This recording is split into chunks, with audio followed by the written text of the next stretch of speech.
பாமக நிறுவனர் மருத்துவர் ராமதாஸ் தேர்தல் தொடர்பான ஆலோசனை கூட்டத்திற்கு மாவட்ட செயலாளர்கள், மாவட்ட தலைவர்களுக்கு அழைப்பு விடுத்திருந்த நிலையில் கூட்டத்திற்கு விரல் விட்டு எண்ணும் அளவிற்கு நிர்வாகிகள் மட்டும் கலந்து கொண்டனர்.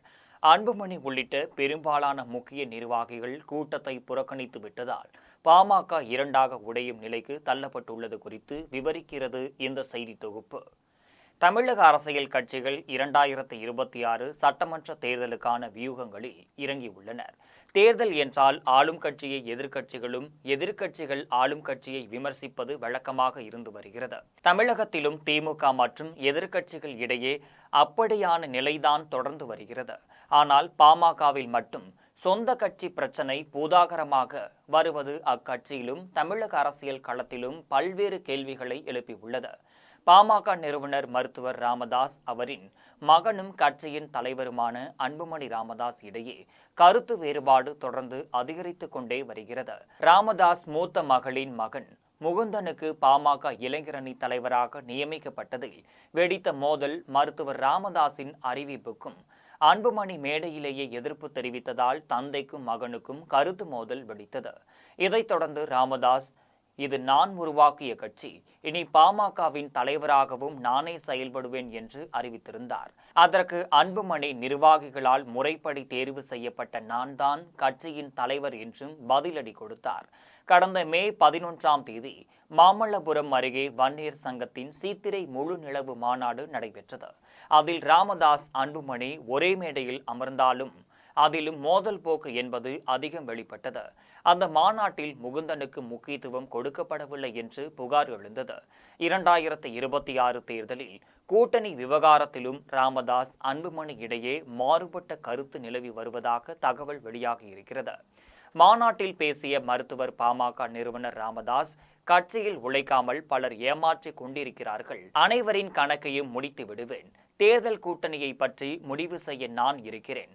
அதை நான் தான் முடிவு செய்வேன் என்று கூறியிருந்தார்.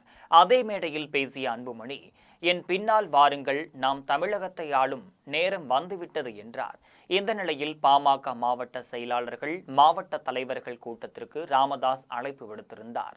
அதன்படி விழுப்புரம் மாவட்டத்தில் உள்ள திண்டிவனம் அருகே உள்ள தைலாபுரம் தோட்டத்தில் ஆலோசனை கூட்டமானது நடத்த திட்டமிடப்பட்டிருந்தது. தேர்தல் கூட்டணி குறித்து அதில் ஆலோசிக்க திட்டமிட்டிருப்பதாக கூறப்படுகிறது. ஆனால் இந்த கூட்டணிக்கு அன்புமணிக்கு அழைப்பு விடுக்கவில்லை என்று தகவல் வெளியானது. கூட்டம் தொடங்கிய நிலையில் அந்த கூட்டத்தை அன்புமணி உள்ளிட்ட பெரும்பாலான நிர்வாகிகள் புறக்கணித்து விட்டனர். கௌரவ தலைவர் GK மணி உள்ளிட்ட சிலர் மட்டுமே கலந்து கொண்டனர். மொத்தம் 216 நிர்வாகிகளுக்கு அழைப்பு விடுக்கப்பட்டதில் சுமார் 15 பேர் மட்டுமே கலந்து கொண்டதாக தெரிய வருகிறது. குறிப்பாக 90% மேற்பட்ட நிர்வாகிகள் வராமல் புறக்கணித்திருக்கின்றனர். அவர்கள் அன்புமணிக்கு ஆதரவாக இந்த நிலைப்பாட்டை எடுத்துள்ளதாக தகவலும் வெளியாகி இருக்கிறது. தைலாபுரம் தோட்டத்தில் நடந்த மாவட்ட செயலாளர்கள் கூட்டத்தில் அன்புமணி பங்கேற்கவில்லை. அதுபோல் அவரது ஆதரவாளர்களும் முக்கிய தலைவர்களிலும் பங்கேற்கவில்லை என சொல்லப்படுகிறது. இந்த நிலையில் ராமதாஸ் செய்தியாளர்களிடம் பேசுகையில், படுத்துக்கொண்டே ஜெயிக்கும் வித்தைகளை சொல்லிக் கொடுத்ததாகவும் 50 தொகுதிகளில் வெற்றி பெறுவதற்கான யோசனைகளை பரிமாறிக்கொள்ளக்கூடிய கூட்டம் இதுவென்று, தனி போட்டியிட்டாலும் குறைந்தது 40 தொகுதிகளாவது பாமக வெற்றி பெற வேண்டும் என்று விவாதித்ததாக கூறினார். இந்த சிங்கத்தின் கால்கள் பழுதுபடவே இல்லை, சீற்றம் அதிகமாக தான் இருக்கும். ஆட்சியை பிடிக்க வேண்டும் என்ற அந்த சீற்றம் எண்ணம் அதிகமாக கொண்டே இருக்கிறது என்றார். அப்போது இந்த கூட்டத்திற்கு நிறைய நிர்வாகிகளும் அன்புமணியும் வரவில்லையே என செய்தியாளர்கள் கேள்வி எழுப்பினர்.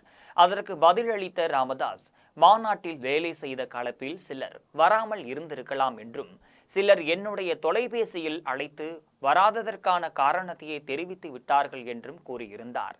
செயல் தலைவர் அன்புமணிக்கு அழைப்பு விடுக்கப்பட்டது என்றும் தெரிவித்தார். கூட்டத்திற்கு வராதவர்கள் மீது ஏதேனும் நடவடிக்கை எடுக்கப்படுமா என நிருபர்கள் கேள்வி எழுப்பினர்.